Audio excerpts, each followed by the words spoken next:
कहानी मुट्ठी में आकाश।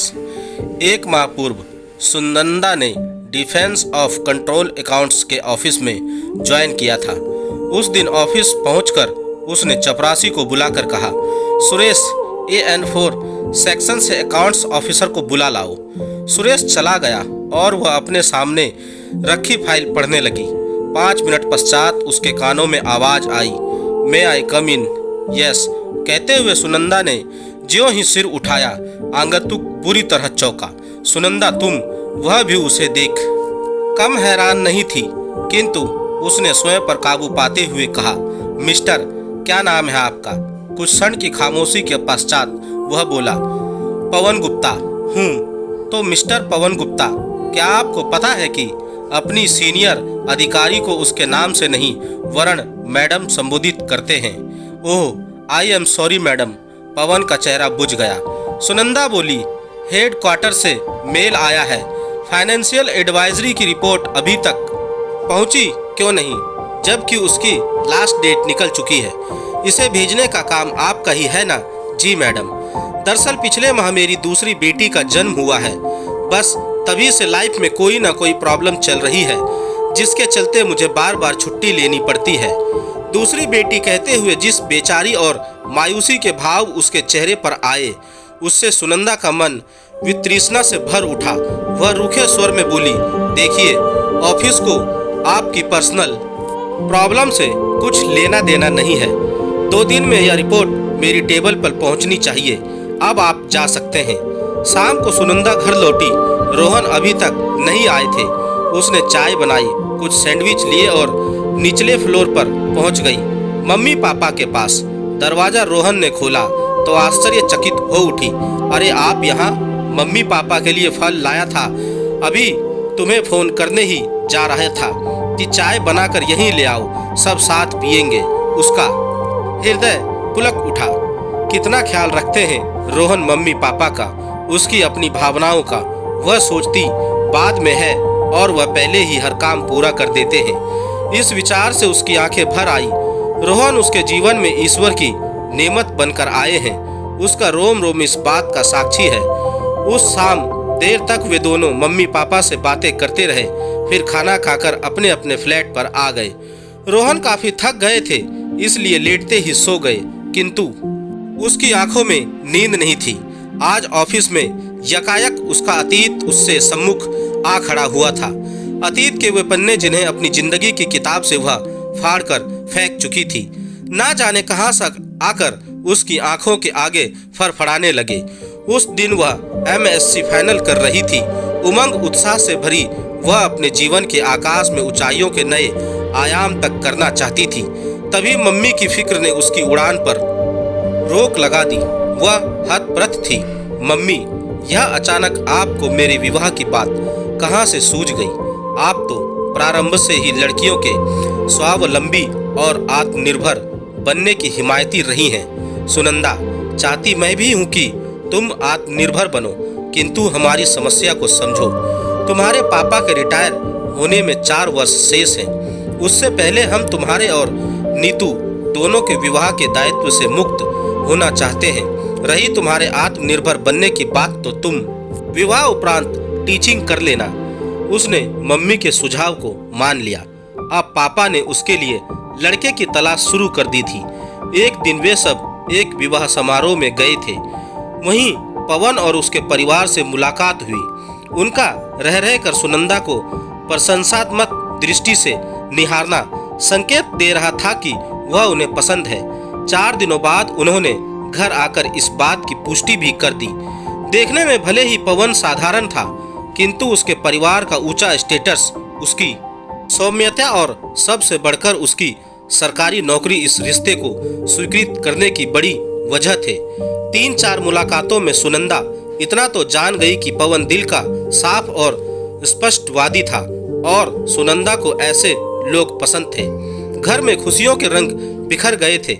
विवाह की तैयारियां शुरू हो गई थी। दिन भर वह मम्मी के साथ विवाह की तैयारों में व्यस्त रहती और रात में फोन पर पवन के साथ अपने भविष्य के अतरंगी स्वप्न बुनती।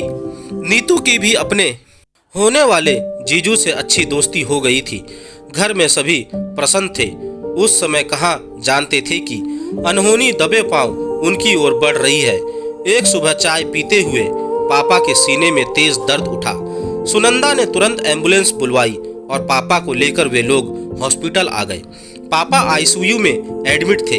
उन्हें सीवियर हार्ट अटैक आया था। डॉक्टर उपचार में जुट गए थे। घबराहट और वेदना के कारण मम्मी के आंसू रुकने का नाम नहीं ले रहे थे। सुनंदा उन्हें किसी तरह हौसला दे रही थी। यूं भी वह काफी हिम्मती थी। जिंदगी में आई किसी भी विपत्ति में घबराई नहीं थी, किंतु इंसान को जब किसी अपने का कंधा नजर आता है तो सहारा पाने के लिए हाथ खुद ब खुद उसकी ओर बढ़ जाते हैं। सुनंदा ने भी पवन को फोन कर दिया। कुछ देर में वह हॉस्पिटल पहुंच गया। उसके आने से एक सुरक्षा का एहसास हुआ था, मानो अब सिर्फ ठीक हो जाएगा। और सचमुच 2 घंटे बाद पापा खतरे से बाहर आ गए। पवन ने उस दिन ऑफिस से छुट्टी ले ली थी। कैंटीन से कभी चाय तो कभी स्नैक्स लाकर मनुहार करके वह सबको खिलाता रहा।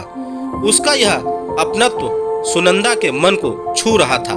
पवन के साथ एक अदृश्य मजबूत डोर से वह बंधती जा रही थी। 2-3 दिन तक पवन सुबह शाम हॉस्पिटल आता रहा। फिर यकायक उसका आना बंद हो गया। बस फोन करके वह हालचाल पूछ लेता। वह हैरान थी। वह पूछती तो वह व्यवस्था की बात करता। 10 दिन बाद पापा घर आ गए। एक शाम फोन करके पवन ने उसे समीप के कॉफी शॉप में बुलाया। वह पहुंची और उसके सम्मुख बैठ मुस्कुराते हुए उल्हाना दिया। कितनी अब्सेंट लग गई है तुम्हारी, जानते हो? पापा, मम्मी, नीतू सभी याद कर रहे हैं। कल ही हाजिर होने का फरमान जारी किया है। वह एकटक उसका चेहरा देखता रहा। इतने में वेटर कॉफी रखकर चला गया। कॉफी पीते हुए उसने पापा का हाल पूछा। फिर बोला, सुनंदा, आई एम सॉरी, मैं यह शादी नहीं कर सकता। सुनंदा को लगा मानो गर्म कॉफी से उसके होंठ जल गए हों। उसने कप टेबल पर रख दिया। उसके होठों से मुस्कुराहट विलुप्त हो गई और चेहरा विवरण हो उठा। ऐसा मजाक मत करो पवन, यह मजाक नहीं, मैं सच कह रहा हूँ। मगर क्यों? ऐसी क्या व्यवस्था आ गई? तुम सुन नहीं सकोगी? मुझमें हर बात सुनने का सामर्थ्य है। तुम बोलो सुनंदा। वजह सिर्फ इतनी है कि तुम 2 बहनें हो, तुम्हारा कोई भाई नहीं है। कल को तुम्हारे पापा को कुछ हो गया तो बड़ी बेटी होने के नाते सारा दायित्व हम दोनों पर आ जाएगा। और मैं 2 परिवारों का दायित्व उठाने को तैयार नहीं हूँ। अप्रत्याशित रूप से कहे गए ये सब पिघले शीशे की तरह सुनंदा का हृदय चीरते चले गए। स्तब्ध सी वह उसे ताकती रह गई। फिर एक एक शब्द पर जोर देकर बोली, रिश्ता लेकर तुम ही लोग हमारे घर आए थे ना? क्या उस समय नहीं जानते थे कि मेरी बस एक छोटी बहन है, कोई भाई नहीं है? जानता था, किंतु तब इस कमी को महसूस नहीं किया था। इसके दूरगामी परिणामों के विषय में सोचा नहीं था। फिर तो पापा को हार्ट अटैक पड़ना तुम्हारे लिए वरदान साबित हुआ है। एक गलत निर्णय लेने से बच गए तुम। विवाह के पश्चात अगर यह हार्ट अटैक पड़ता तो क्या करते तुम? मुझे छोड़ देते? पवन उसकी नजरों की ताप सह न सका और दूसरी ओर देखने लगा। एक नफरत भरी निगाह उस पर डालते हुए वह उठ खड़ी हुई। थैंक यू पवन, अच्छा हुआ जो विवाह पूर्ण तुम्हारे चेहरे से यह सौम्यता का नकाब उठ गया।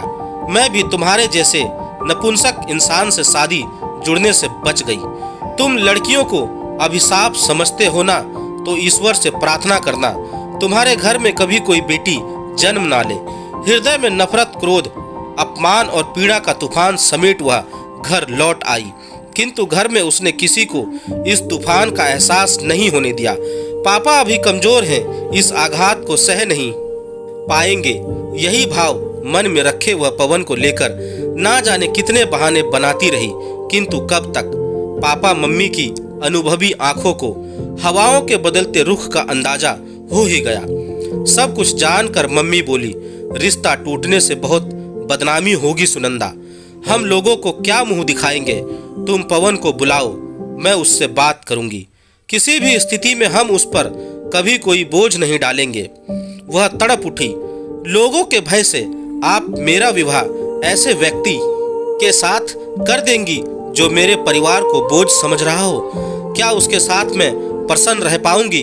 आप दोनों ने इतने कष्ट सहकर हमारी परवरिश की और आज आप कर्तव्य निभाने की बारी हमारी आई तो हम पीछे हट जाएंगे क्योंकि हम बेटियां हैं? नहीं माँ, ऐसे व्यक्ति से विवाह करने से अविवाहित रहना बेहतर है। अच्छा सच सच बताइएगा, क्या आपको कभी अफसोस हुआ कि आपका बेटा नहीं, दोनों बेटियां हैं? नहीं, कभी नहीं। मैंने तो दोनों डिलीवरी के समय ईश्वर से यही प्रार्थना की थी कि बेटी हो या बेटा, जो भी हो बस स्वस्थ हो। फिर मैं क्यों इसे अपने परिवार की कमी समझूं?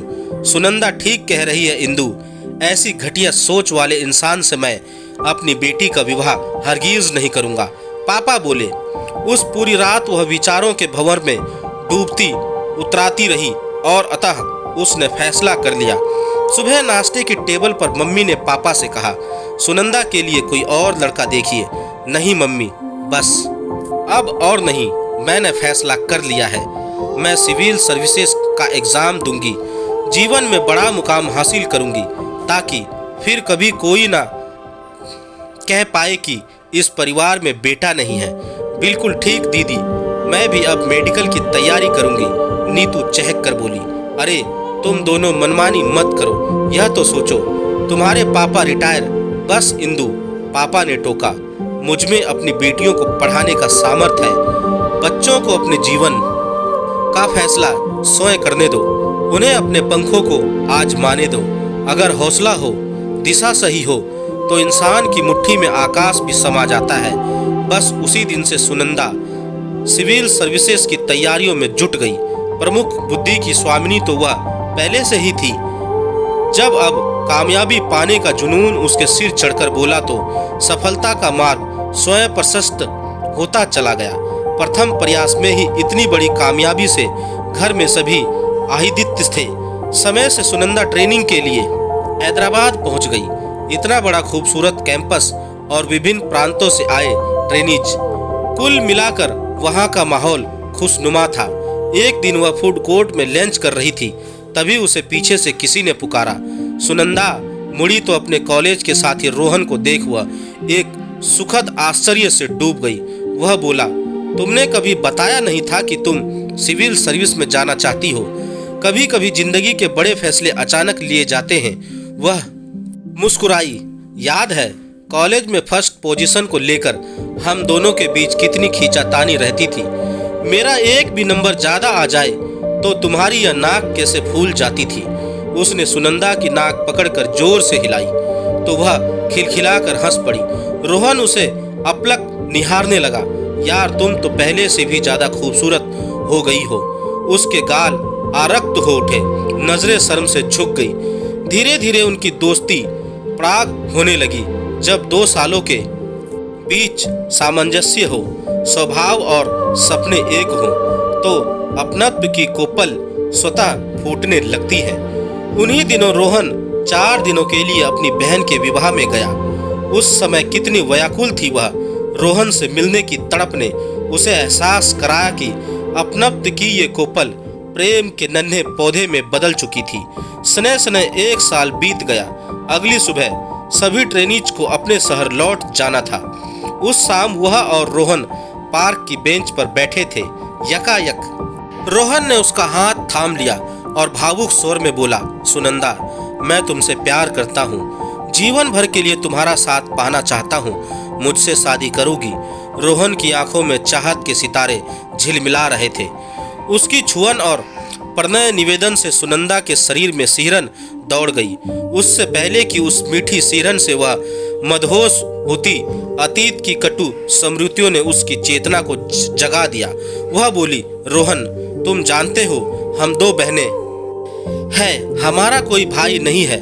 हाँ तो? उसके चेहरे पर असमंजस के भाव थे। तब सुनंदा ने अपने अतीत को बयां करते हुए आवेश में कहा, स्त्री के लिए सास ससुर की सेवा करना उसका कर्तव्य है तो पुरुष के लिए क्यों नहीं? सभी अपेक्षाएं स्त्री से ही क्यों की जाती है? रोहन ने स्नेह से उसके हाथ को थपथपा कर कहा, भूल जाओ उस व्यर्थ की पुरानपंथी बातों को। मैं बस एक बात जानता हूँ कि स्त्री तभी अपनी ससुराल के प्रति समर्पित होगी जब उसका और उसके रिश्तों का सम्मान किया जाएगा। सुनंदा, विवाह के बाद कुछ भी मेरा या तुम्हारा नहीं रह जाता, सब कुछ हमारा होता है। पति पत्नी का मात्र शरीर ही नहीं, मान भी एकाकार होना चाहिए। उससे भावविहीन हो रोहन के कंधे पर सिर रख दिया। फिर तो दिन पंख पखेरु से उड़ने लगी। कब दोनों की एक ही शहर में पोस्टिंग हुई, कब विवाह हुआ पता नहीं चला। नीतू मेडिकल करने आगरा चली गई थी, इसलिए रोहन जबरन मम्मी पापा को यहीं ले आए और अपनी बिल्डिंग में फ्लैट दिलवा दिया। सोचते सोचते सुनंदा नींद की आगोश में समा गई। अगली सुबह वह ऑफिस पहुंची। पार्किंग में कार खड़ी करके वह निकली ही थी कि पवन वहां आ गया। झिझकते हुए वह बोला, मुझे माफ कर दो सुनंदा, मैंने तुम्हारे साथ कितना गलत किया। आज जब मेरी 2 बेटियां हुई तब मुझे समझ आया क्षमा किस बात की। मैं तो तुम्हारी बेहद शुक्रगुजार हूँ। तुम्हारी वजह से ही आज मैं अपनी जिंदगी के इस मुकाम पर पहुंची हूँ और रोहन जैसे सुलझे हुए और काबिल व्यक्ति की जीवन संगिनी हूँ। कहकर सुनंदा अपने केबिन की ओर चल दी। पवन ठगा सा उसे जाता देखता रहा। दोस्तों, आपको मेरी यह कहानी कैसी लगी? आप मुझे मेरे कमेंट्स बॉक्स में जाकर मुझे बता सकते हैं। और अगर आप मेरे चैनल पर नए हैं तो मेरे चैनल को सब्सक्राइब जरूर करें और बेल आइकन का बटन भी दबा दें। धन्यवाद दोस्तों।